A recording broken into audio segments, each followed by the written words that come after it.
On the night of July 25, 1943, Rome Radio interrupted its programming to announce that Benito Mussolini had been removed from power and arrested. Across Rome, crowds celebrated and tore fascist symbols off buildings before sunrise. But at Hitler's headquarters in East Prussia, German monitors intercepted that broadcast, and by morning, Hitler was issuing military orders. Berlin Radio was refusing to tell the German public what had happened, and Italy's fascist dictator had vanished into secret locations that German intelligence couldn't crack. For 7 weeks, Germany tore Italy apart trying to find him. The coup that put Mussolini in those secret locations didn't come out of nowhere. By the summer of 1943, Italy's military position had collapsed on every front that mattered. Axis forces had already been driven out of North Africa, and on July 10th, Allied troops stormed the beaches of Sicily, bringing the fighting directly onto Italian soil for the first time. 9 days later, on July 19th, American bombers struck Rome itself, badly damaging the working-class San Lorenzo district and parts of the ancient Basilica of St. Lawrence outside the walls. It was the first time the Italian capital had been bombed in the entire war, and the effect on civilian morale was devastating. That same day, July 19th, Hitler and Mussolini held a meeting at a villa in northern Italy. It would be the last time the two dictators sat across from each other before everything came apart. Whatever assurances were exchanged in that villa didn't change what was already building inside Italy's own political establishment, because 5 days later, the institution Mussolini had built his power on turned against him. On the evening of July 24th, the fascist Grand Council convened in Rome for what would become an all-night session. Dino Grandi, the president of the Chamber of Fasces and Corporations, put forward a formal motion calling for the full restoration of constitutional authority to King Victor Emmanuel III, including command of the armed forces. The debate dragged through the night and into the early hours of July 25th, and when the final vote came, it was devastating for Mussolini. 19 members in favor, 7 against, with 1 abstention. Now, technically, that vote carried no legal force under Italy's constitutional monarchy. Only the king himself could remove a prime minister. But what the Grand Council vote did was hand King Victor Emmanuel the political cover for a move that had almost certainly been organized well in advance. In the late afternoon of July 25, Mussolini arrived for what appeared to be a routine audience with the king at Villa Savoia on the outskirts of Rome. By Mussolini's own later account, the meeting lasted about 20 minutes. The king informed him that he was being replaced as prime minister by Marshal Pietro Badoglio. And as Mussolini stepped outside the villa, Carabinieri officers arrested him on the spot. The Grand Council vote had served as the formal pretext, but the arrest itself had clearly been prepared beforehand, waiting only for the right moment to carry it out. Sometime around 10:45 that night, Rome Radio broke the news to the Italian public. The king had accepted Mussolini's resignation, and Badoglio was the new head of government. Badoglio's own statement followed shortly after, and it was carefully worded. The war would continue, and Italy would honor its alliance with Germany.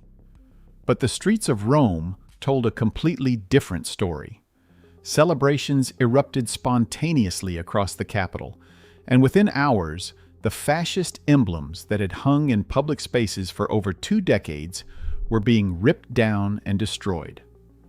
Meanwhile, in Berlin, the Nazi regime was scrambling. German state radio did not relay the news to the German public for hours. Contemporary reporting from the following day shows that Berlin radio didn't formally announce Mussolini's fall until roughly 3:30 in the morning on July 26, several hours after Rome had already broadcast it to the world. When German radio did finally address the situation, The messaging was vague and evasive, initially framing the change around Mussolini's declining health rather than acknowledging the political upheaval for what it was. The Nazi leadership had been caught so completely off guard that Joseph Goebbels, the Reich's propaganda minister, missed his regular weekly newspaper column that Friday, something unusual enough that it drew notice at the time. Hitler was at the Wolfschanze, the Wolf's Lair, his field headquarters in East Prussia, when word reached him that evening through the German embassy in Rome and through military intelligence channels. The fascist ally Berlin had spent years investing in, the partner Germany had treated as a cornerstone of the entire Axis alliance, had just been toppled by his own government. Hitler reacted with open fury. In a military situation briefing the next day, he called it outright treachery, and he regarded Badoglio, the man now leading Italy, as one of Germany's most bitter enemies, regardless of Badoglio's public promises to keep fighting alongside the Reich. The speed of what followed tells you exactly how seriously Hitler took the threat.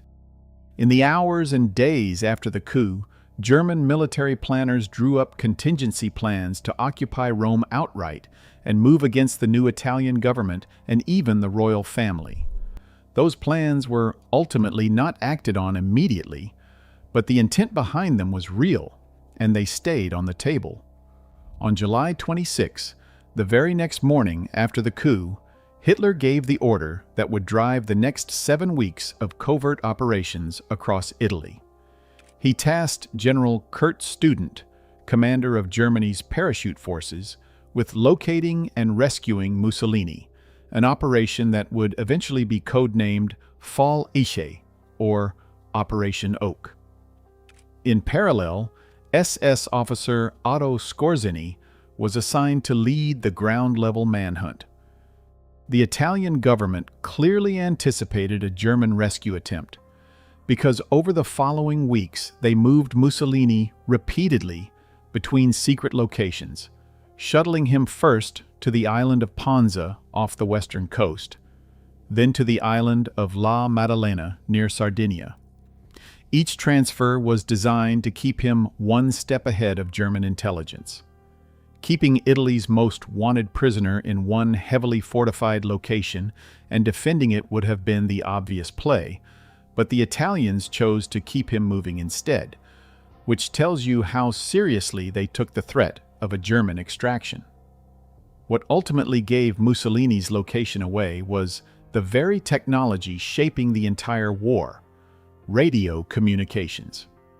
German forces tracked him through intercepted Italian radio traffic, which pointed to his imprisonment at the Hotel Campo Imperatore, an isolated mountaintop resort in the Gran Sasso Massif north of Rome, reachable only by a single cable car line. Someone on the Italian side failed to maintain radio discipline about the most important prisoner in the country, and German intelligence was listening when it happened. It's worth understanding that Nazi Germany had a dedicated signals intelligence service for exactly this kind of work, the Forschungsamt, which was run directly out of the Air Ministry and was known to monitor high-level Italian communications, including telephone traffic between Mussolini and his own foreign minister. The infrastructure for intercepting Italian signals had been in place for years before the events of that July.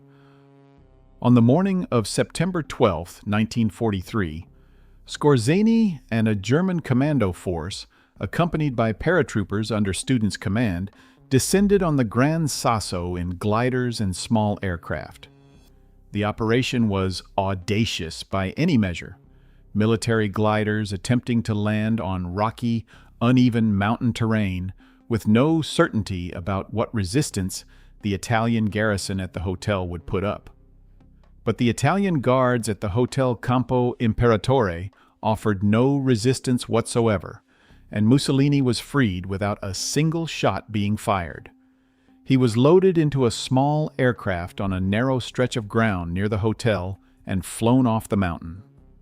2 days later, on September 14th, Mussolini arrived at the Wolf's Lair in East Prussia and stood face to face with Hitler once again, in the very same headquarters where German radio monitors had first intercepted the Rome broadcast that set this entire chain of events in motion 7 weeks earlier. That night, back in July, when Rome radio's signal reached monitoring stations across occupied Europe, it triggered a sequence that moved from a political coup inside Italy's own government to an intelligence hunt across the Mediterranean to one of the most dramatic commando rescues of the entire Second World War. The broadcast that told the Italian people their dictator was gone was the same signal that told Hitler his closest ally had been taken from him. And the German response, from the panicked radio silence in Berlin to the gliders touching down in the Apennine Mountains, reshaped the war in Italy for the 2 years that followed.